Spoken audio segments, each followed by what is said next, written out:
స్వచ్ఛమైన నాణ్యమైన గౌదర్పార్ పూజా ఉత్పత్తులు www.gaudarpar.com ద్వారా ఆన్లైన్ లో ఆర్డర్ చేయండి. మీ ఇంటిని దేవాలయంగా మార్చుకోండి. Hi viewers, welcome to Suman TV. నేను మీ యాంకర్ పవన్. ఈ రోజు మనం వైష్ణవి చైతన్య గారితో ఉన్నాం. మరిన్ని విషయాలు ఆయన అడిగి తెలుసుకుందాం. హాయ్ అండి, హలో అండి, ఎలా ఉన్నారు? నేను బాగున్నా. మీరు? చాలా బాగున్నాను. అంటే మీ లైఫ్ ఎక్కడి నుంచి టర్న్ ఆన్ అయిందంటే ఏం చెప్తారు స్టార్టింగ్ కెరియర్లో? అంటే బేబీకి ముందు ఒక లైఫ్ ఉండేది, బేబీ తర్వాత ఇంకో లైఫ్. చాలా మార్చేసింది బేబీ రావడం నా లైఫ్లోకి. అండ్ బేబీ రావడంతో నేను ఎన్నో నేర్చుకుంటున్నాను. సినిమా అంటే ఏంటి, సినిమా పైన ఎంతోమందికి లవ్ ఏ రకాలుగా ఉంటుందో అది నేర్చుకుంటున్నాను, చూస్తున్నాను.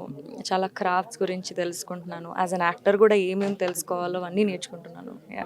అంటే రీసెంట్ బేబీలో మీ డ్యాన్స్లో విజయ్ మాస్టర్ చెప్పారు, ఆయన చేసిన దానికన్నా మీరు ఇంకా ఎక్స్ట్రా చేశారని ఆయన రీసెంట్గా నాతో ఇంటర్వ్యూలో చెప్పారు. అంటే ఆయన అదే చెప్పారు, విజయ్ అసలు నెక్స్ట్ లెవెల్ అసలు చెప్పకముందే స్టార్ట్ చేసింది అని కూడా చెప్పారు వైష్ణవి గారు. లేదు, ఆయనే మోటివేషన్ ఇచ్చారు చాలా. నాకు స్టార్టింగ్ ప్రాబ్లం అండి. నాకు కొంచెం మోటివేషన్ ఇస్తే, కొంచెం దాని గురించి మాట్లాడితే నేను చేస్తాను. సో నాకు ఆయన డాన్స్ డే 1 నుంచి కూడా నాకు చాలా మోటివేట్ చేసి, నేను బేసికలీ ఓల్డ్ సిటీలో ఉన్నప్పుడు ఫుల్ డాన్స్ ఆడడం కానీ, డాన్స్ అంటే చాలా ఇష్టం. సో అలా వచ్చేసింది. విజయ్ మాస్టర్ గారు మీ సినిమా నుంచి బ్యాక్ టు బ్యాక్ మూవీస్ వస్తున్నాయి, ఆయన గురించి వన్ వర్డ్ అబౌట్ ఏం చెప్తారు? పోలాకి విజయ్ మాస్టర్ గురించి. విజయ్ మాస్టర్ అసలు ఆయన నిజంగా ఆయన లోపల ఒక ఫైర్ ఉంటుంది. His crazy person. చాలా బాగా నేర్పిస్తారు. అండ్ ఎస్, డ్యాన్స్లో ఆయన ఒక డాన్సర్కి, for example for an actor also, కావాల్సినంత మోటివేషన్ ఇచ్చి మంచి డ్యాన్స్ వచ్చేలా చూస్తారు. And I'm really happy. పుష్పలో కానీ, స్మార్ట్ శంకర్లో స్మార్ట్ శంకర్ 2లో కానీ ఆయన కొరియోగ్రఫీ చేయడం జరిగింది. చాలా హ్యాపీగా ఉన్నాను. ఓకే, అంటే బేబీ తర్వాత స్మార్ట్ శంకర్లో కూడా మీకు వచ్చింది ఆఫరు అని విన్నాము. బయట చాలా ఆర్టికల్స్ కూడా వచ్చినాయి. బట్ ఎందుకు అంటే తీసుకోలేదా? ఏమైనా రీజన్ ఏమైనా ఉందా? మీరేమైనా సెలెక్ట్ చేసుకునేదా? నాకు ఏమి రాలేదు, నా అంతవరకు రాలేదు. మేబీ ఆర్టికల్స్ వరకు వచ్చాయి, నా వరకు రాలేదు. ఓకే, ఇంకా అప్కమింగ్ మూవీస్ ఇంకేం పెద్ద స్టార్స్ ఏం ఎక్స్పెక్ట్ చేయొచ్చు? ఇంకా ఇప్పుడు జాక్ అని ఒక సినిమా వస్తుంది. బొమ్మరిల్లు భాస్కర్ సార్ ఇంకా సిద్ధు జొన్నలగడ్డ గారు చేస్తున్నారు. వాళ్ళతో కలిసి చేస్తున్నారు. SVCC productions. విజయ్ దేవరకొండ గారితో కూడా మూవీ రావచ్చని డిస్కషన్లో ఉందని కూడా విన్నాము. నాకు తెలియదు ఇవన్నీ, మీకు ఎలా తెలుస్తున్నాయి? లేదండి, నాకైతే ఇప్పటివరకు ఏం లేదు. థ్యాంక్ యూ సో మచ్ అండి. Thank you. First of all congratulations. Thank you. ఈరోజు మనతో అనంత శ్రీరామ్ గారు ఉన్నారు. మరిన్ని విషయాలు అడిగి తెలుసుకుందాం. Hi sir. నమస్తే అండి. ఎలా ఉన్నారు సార్? బాగున్నాను సార్. అంటే రీసెంట్గా మిమ్మల్ని బాగా సోషల్ మీడియాలో మీ డ్యాన్సులు కానీ అవి బాగా రీల్స్ బాగా వైరల్ అవుతున్నాయి. అంటే ఏం చెప్తారు, డ్యాన్సర్గా కూడా ఏమైనా మారుదామని ఏమైనా ఎక్స్పెక్ట్ చేస్తున్నారా మీరు? ఫస్ట్ దాని డ్యాన్స్ అనుకోవడం మీ అమాయకత్వం. ఏదో నేను సరదాగా జిమ్నాస్టిక్స్ చేస్తే దాని డ్యాన్స్గా వెనకాల మ్యూజిక్ వచ్చింది కాబట్టి డ్యాన్స్ అనుకుంటున్నారు. కానీ ముఖ్య ఉద్దేశం ఏంటంటే, ఇప్పుడు ఏ కళ అయినా కూడా దృశ్య మాధ్యమానికి ఎక్కువ ప్రాధాన్యత దొరుకుతుంది. కాబట్టి ఇప్పుడు నేను కొన్నాళ్ళ క్రితం ఏదో ఒక పబ్లిక్ ట్రాన్స్పోర్ట్లో ప్రయాణిస్తున్నప్పుడు నేను పెట్టుకున్న పాటని చాలా బాగా ఎంజాయ్ చేశారు అక్కడ చుట్టూ ఉన్నవాళ్ళు, నేను రాసిన పాటని. కానీ నేనని తెలియదు, అది నేను రాసిందని తెలియదు. నేను అనంత శ్రీరామ్ అని తెలుసు, నేను పాటలు రాస్తానని తెలుసు. కానీ వాళ్ళకి నచ్చిన పాట నేను రాసానని తెలియదు. కాబట్టి ఒక రకమైన ప్రమోషన్ కావాలంటే, కొంచెం యువతకి దగ్గర అవ్వాలంటే మనం ఉత్సాహంగా ఉన్నట్టు కనపడాలి. తర్వాత అప్పుడు మన విషయం ఏంటో మనం తెలుసుకోవచ్చు అని చెప్పి, తెలుపుకోవచ్చు అని చెప్పి ఆలోచన చేసి అలాగా యువతకు దగ్గర అయ్యేలాగా అలా ఉత్సాహంగా ఉంటున్నాను. మీది బాగా అంటే సాక్ష్యం మూవీలో మీరు ఒక పంతులు గెటప్లో కొన్ని డైలాగ్స్ ఉంటాయి సార్ చెప్పేవి, ప్రకృతి ఈ టైప్. కొంచెం ఆ క్యారెక్టర్ మమ్మల్ని బాగా ఇది చేసింది. హీరో కన్నా ఎక్కువ మీది ఆ డైలాగ్స్ కానీ, ప్రకృతి చెప్పేవి కానీ, ఇందాక మీరు అన్నారు కొన్ని వర్డ్స్, ప్రకృతి వైపరీత్యం వల్ల సంథింగ్ ఇట్లాంటి వర్డ్స్ ఉంటాయి సినిమాలో. అంటే అట్లాంటి క్యారెక్టర్లు వస్తే మీకు ఏ పర్టికులర్ పాయింట్ని మీరు చూస్ చేసుకుంటారు చేద్దామని ఏదైనా మూవీస్లో కానీ?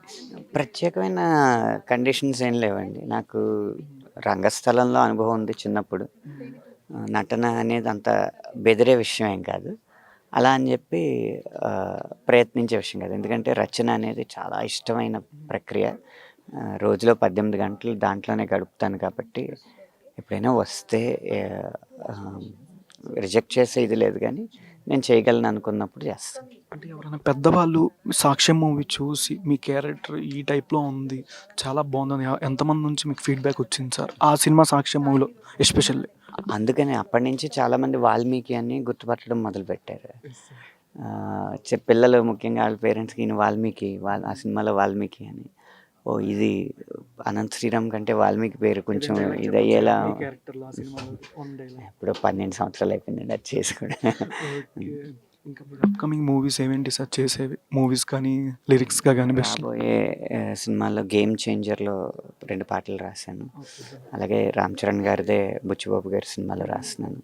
బాలకృష్ణ గారు బాబీ కాంబినేషన్లో వస్తున్న సినిమాలో రాస్తున్నాను. అనిల్ రావుపూడి గారి సినిమాలో రాస్తున్నాను. అలాగే సాయి రాజేష్ గారి తర్వాత సినిమాలో రాస్తున్నాను. అంటే గేమ్ చేంజర్ అంటే ఒక సాంగ్ ఆల్రెడీ బయట లీక్ అయిపోయింది, అది వచ్చింది, మళ్ళీ ఇంకో సాంగ్ కోసం అందరూ అంటే ఈగర్లీ వెయిట్ చేస్తున్నారు సార్. అంటే ఏ విధంగా ఎక్స్పెక్ట్ చేయొచ్చు? సినిమాని ఫ్యాన్స్ అందుకునే రీతిలో ఉంటుందా, దాన్ని ఇంకా మోర్ దెన్ అనొచ్చా? ఇప్పుడు ఆ పాటల విడుదల అనేది ఒక ప్రణాళికబద్ధంగా చేస్తూ ఉంటారు దర్శక నిర్మాతలు. తర్వాత ఏ పాట రిలీజ్ చేస్తారు అనేది ఇంకా తెలియదు. అది నేను రాసిన పాట అయి ఉండొచ్చు, కాసర్ల శ్యామ్ గారి పాట అయి ఉండొచ్చు, రామ్ జోగయ్య గారి పాట అయి ఉండొచ్చు. ఏ పాట వస్తుందో ముందే తెలియదు. సినిమా మాత్రం చాలా అద్భుతంగా ఉంటుంది.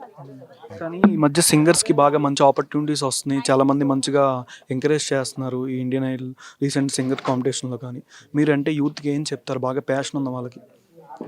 అంటే రియాలిటీ షోస్ అనేవి మనల్ని మనం పరిచయం చేసుకోవడానికి ఒక వేదికే, కానీ రియాలిటీ షోస్లో గొప్పగా పాడిన వాళ్ళు ప్లేబ్యాక్లో పాడతారన్న నియమం ఏం లేదు, పాడరన్న నియమం కూడా లేదు.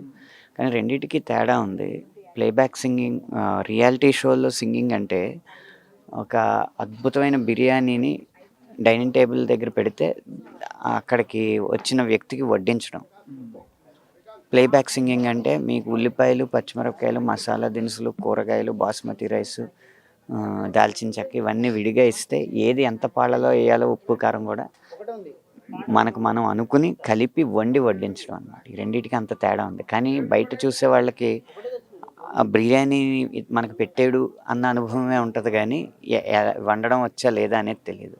కాబట్టి రియాలిటీ షోల్లో అద్భుతంగా పాడేసిన వాళ్ళు సినిమా పాటని, తనకు అప్పటి వరకు పరిచయం లేని పాటని పాడగలరా అంటే అది సందేహం. దానికి చాలా జీవితం మీద చాలా అవగాహన కావాలి, సంగీతం మీద చాలా పరిశోధన కావాలి, సాహిత్యాన్ని ఆస్వాదించే ఒక గుణం కావాలి. ఇవన్నీ అలవాటు చేసుకుంటే అప్పుడు రియాలిటీ షోస్లో మనల్ని మనం పరిచయం చేసుకోవడానికి రావచ్చు. ఇది నేను గాయని గాయకులకి ఇచ్చే సలహా.